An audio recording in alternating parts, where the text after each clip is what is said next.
Beyond the Gates spoilers for Tuesday, July 22nd, tease that the unraveling of the Hamilton family's dark legacy will ignite a firestorm that no one in their quiet, haunted town is ready for. Bill Hamilton, once viewed as a principled man with a commanding presence, begins to show cracks in the foundation of his carefully constructed image.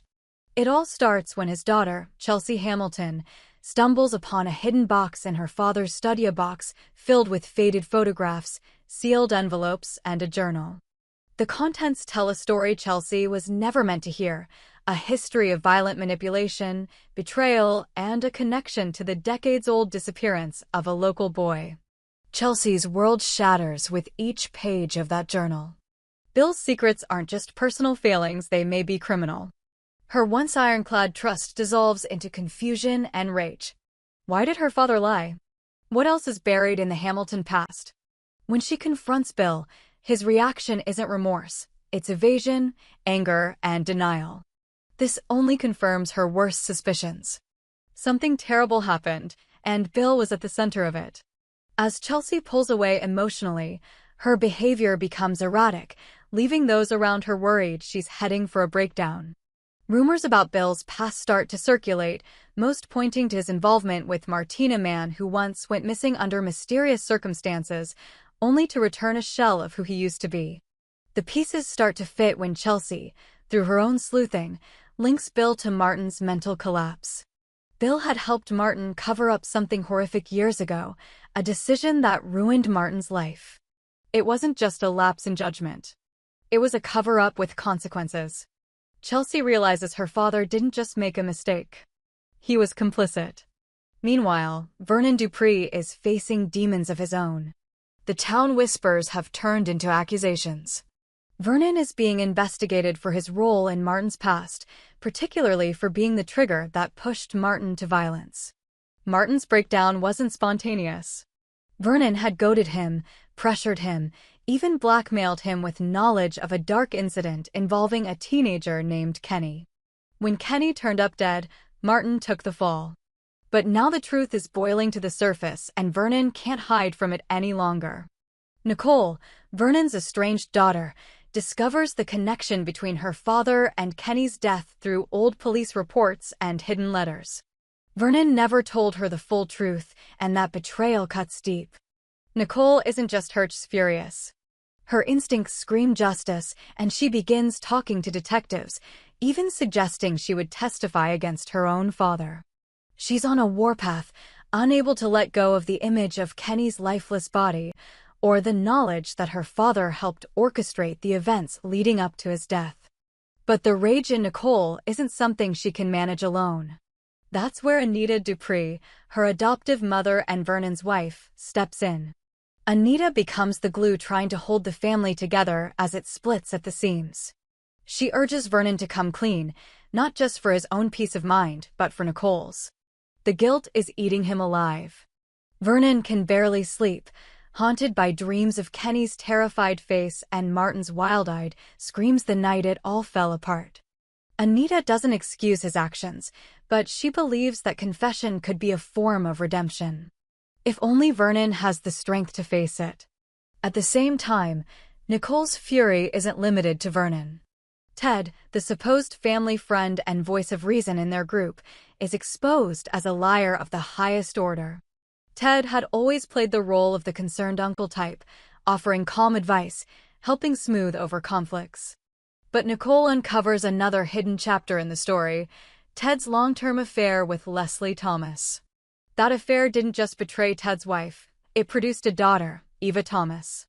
Eva, raised to believe she was the product of a happy but brief marriage between Leslie and her now-dead husband, finds her identity shaken when Nicole spills the truth. Eva is Ted's daughter, born out of an affair, and no one told her.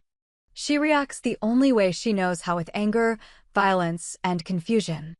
Her world, like Chelsea's and Nicole's, is built on lies. And now those lies are breaking her. Eva confronts her mother in a storm of accusations. Leslie, cornered, confesses. She'd loved Ted, even if it was wrong. But she wanted to protect Eva from the scandal. Eva doesn't care. She feels used, deceived, denied a father who was alive all along. She tracks down Ted, and the confrontation turns physical. Eva throws a lamp, smashes a photo, and screams years of bottled pain at a man who can't even look her in the eye. The revelations ripple outward. Chelsea, Nicole, and Eva, each armed with dangerous truths, start connecting. They're not just victims of their families. They're survivors. And maybe, if they can figure out how to support each other, they can burn down the web of lies that made them this way. But it's not just about exposing secrets anymore. There are legal consequences, emotional fractures, and psychological wounds that won't be healed easily. The ghosts that haunt them aren't just metaphorical. They're real, and they're angry. Martin, who has been institutionalized since the Kenny incident, begins speaking again. His ramblings are erratic but laced with accuracy. He talks about the night Kenny died, about Vernon's threats, about Bill's silent witness. Nurses begin to listen. Doctors alert the police. Martin may be the final nail in the coffin, the last witness who can confirm the sins of a previous generation. But Bill, Vernon, and Ted aren't going down without a fight. Each man begins trying to shift blame, manipulate facts, and rally allies. Bill pulls political favors. Vernon tries to gaslight Nicole into doubting her own memory, and Ted threatens to expose a secret of Leslie's past that could destroy her credibility. The men are scrambling, wounded animals in a corner, and that makes them even more dangerous. The atmosphere in town grows tense. Everyone feels it. Longtime residents remember the Kenny case. They remember Martin's decline. They remember the power these men held. But now the tide is turning. Justice, long delayed, may finally arrive. The question is whether the truth will come out clean, or whether more blood will be spilled in the process. As the community braces for impact, Chelsea isolates herself, Nicole starts gathering evidence, and Eva prepares for the public fallout of her identity being revealed. What started as personal investigations have become a moral crusade. The sins of the fathers are no longer hidden. And their daughters? They're ready to finish what others were too afraid to start. The storm begins to break when Chelsea finally shares what she found in Bill's journal with Nicole and Eva. The three women, now united in anger and purpose, begin to coordinate. Chelsea, sharper and more controlled now, takes on the task of digging through public records, linking dates and names to validate her father's role in Martin's collapse. Nicole arranges secret meetings with legal advisors, gauging how strong the case against Vernon truly is, while Eva covertly records every conversation she has with Ted and Leslie, building her own arsenal of evidence. It becomes clear that this isn't just about emotional reckoning, it's about accountability. Bill, meanwhile, becomes increasingly paranoid. His interactions with Chelsea have grown colder. He begins calling old contacts, trying to erase records, delete footage, even paying off people he believes could corroborate Martin's version of events. But he underestimates how much power Chelsea now holds. One Miss Stipa check sent to a retired cop with ties to the Kenny investigation lands in Nicole's hands, and suddenly, the pressure is no longer quiet. Whispers are growing louder in town. Something is about to break wide open. Vernon Dupree isolates himself in his office, barely speaking to anyone but Anita. She urges him to come forward and tell the full truth before the system forces it out of him. Vernon resists, but the guilt is wearing him down. When Nicole delivers him a copy of the coroner's revised report, a document suggesting that Kenny's death might not have been accidental after all, nearly collapses. For years, he told himself he didn't push Martin to do anything fatal. But this suggests that Vernon didn't just play a part that pulled the trigger in a moral sense. Anita holds him as he weeps, but she knows something has shifted. Vernon is close to breaking. Ted's world unravels fast. Eva sends him a single message: "I know who I am. I know what you did." After that, she goes silent. Ted tries to contact her, tries to reach Leslie, but finds every door closed. The image he worked so hard to cultivate, calm, wise, collected, rumbles. Eva, driven by betrayal and a desire to make sense of her identity, begins leaking her evidence online. Voice recordings, documents, even a letter Ted wrote to Leslie begging her to stay silent for the sake of his marriage. The press catches wind. Leslie is ambushed by a journalist outside her clinic. The headline is brutal. Local therapist lied about paternity, covered for scandal-ridden Ted M. Leslie breaks down. The walls close in as old clients question their therapy, neighbors gossip, and even her colleagues distance themselves. But what crushes her most is Eva's silence. Her daughter, her secret, her love now lost to the consequences of her cowardice. Chelsea hosts a closed-door meeting between the three of them. They review everything they have. Names, documents, recorded confessions. They know they could go to the authorities right now and burn the entire structure down. But something deeper stirs in them, the need to understand. Not just what happened, but why. They start investigating Martin again, interviewing people who knew him before the breakdown. A former coworker tells them something chilling. Martin had gone to Bill and Vernon for help because he was being blackmailed over an accident that cost a child's life. That child was Kenny. The story takes a darker turn. Martin wasn't the villain. He was a victim, manipulated by both Bill and Vernon into taking the blame for something none of them wanted exposed. They used his guilt as leverage, turning him into a scapegoat. Nicole reels at the thought. Her father hadn't just failed a friend. He had exploited one. Eva visits Martin in the hospital without telling the others. What she finds is a man barely clinging to lucidity. But when she mentions Kenny, his eyes clear. He speaks names, dates, details that match the documents they've already confirmed. One phrase sticks with her. They said I had to be the monster. They said the truth would kill us all. Eva records everything. The three women decide to act. Nicole files a formal complaint with the state prosecutor, attaching every document they've compiled. Eva releases the full recordings to the press, naming Ted, Leslie, and even Bill. Chelsea writes a long-form confession, a journalistic piece laying out the timeline and the emotional devastation their fathers caused. The fallout is instant. Bill is arrested for obstruction of justice and falsifying records. Vernon is indicted on charges of criminal conspiracy and coercion. Ted is charged with witness tampering, though the charges are expected to widen as more evidence is reviewed. Leslie loses her license and retreats from public life. Martin is transferred to a better facility, this time as a protected witness.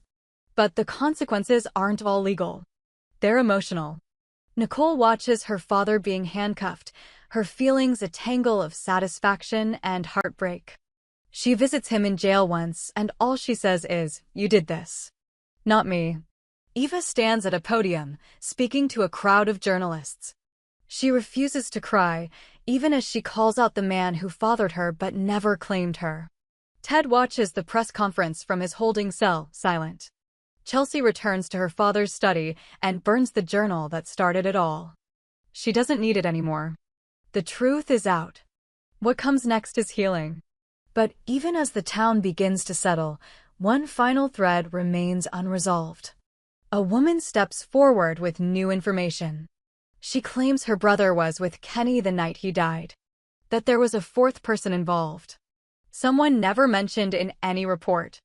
The case isn't over. The three women, bruised but not broken, prepare for what's next. Because justice isn't a single moment. It's a series of choices. And they are ready to choose again, no matter how dark the road gets. The woman's testimony about a fourth person involved the night Kenny died spreads like wildfire. Her name is Ramona Clegg, and her brother was a troubled teen who left town shortly after the incident. Now, decades later, he's resurfaced in a halfway house 2 states away, broken by guilt and substance abuse. Ramona claims he confessed on his deathbed that someone else had been present, someone younger, someone protected. Chelsea, Nicole, and Eva regroup, determined to uncover the truth buried even deeper than before. The name Ramona sends a chill through their bones. Parker Hensley. A former student from the same high school, from a wealthy and influential family that had been close with the Hamiltons. Parker's name never appeared in any reports, yet he had every opportunity to be involved. Bill had spoken of him occasionally with a strange kind of reverence and caution, describing him as untouchable. They dig into Parker's background and find a trail of sealed juvenile records and private school transfers. Eva, using her growing media contacts, gets her hands on court transcripts that point to multiple attempts by the Hensley family to scrub Parker's past. Even more disturbing, a sealed deposition from Vernon, years ago, that mentioned the boy with the blue watch. Martin had also muttered that phrase in the hospital. A blue watch was found at the scene of Kenny's death, never claimed, never matched. Now it becomes the missing piece. The girls confront one final, terrible possibility. Parker Hensley didn't just witness Kenny's death. He caused it. Martin, Bill, and Vernon had all known.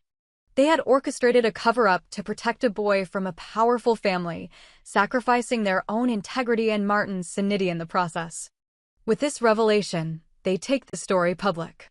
Chelsea writes the exposé, Nicole corroborates it with the prosecutor's office, and Eva releases footage of Ramona's testimony. It triggers a statewide investigation. Parker, now a tech entrepreneur with a curated public image, is issued a warrant. His lawyers scramble to bury the story, but the truth spreads too fast. Protesters appear outside his headquarters. Stockholders demand answers. As Parker is taken into custody, the emotional release is palpable. For Nicole, it's justice not just for Kenny, but for her own stolen years. For Eva, it's the closure of a bloodline tainted by silence.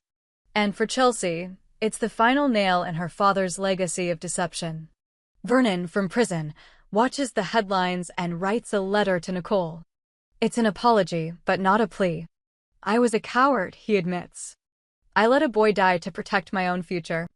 And then I let you grow up without knowing the truth. I'm sorry. Nicole reads the letter and visits the prison one last time. She leaves it on the table and walks out without saying a word. Eva speaks at a school board meeting, pushing for curriculum reform that teaches students how to identify and report abuse and coercion. Her past is no longer a secret. It's her power. Chelsea leaves town, not out of shame, but renewal. She takes a job with an investigative nonprofit, using the skills she honed exposing her father to fight corruption elsewhere. Her last act before leaving is to visit Martin, who smiles for the first time in years. You were right to finish it, he tells her. And then, quietly, the town begins to heal. Statues are taken down. Buildings are renamed. New leadership emerges. It doesn't erase the past, but it honors the truth. The gates are no longer symbols of secrets. They are open. And beyond them, there is finally light.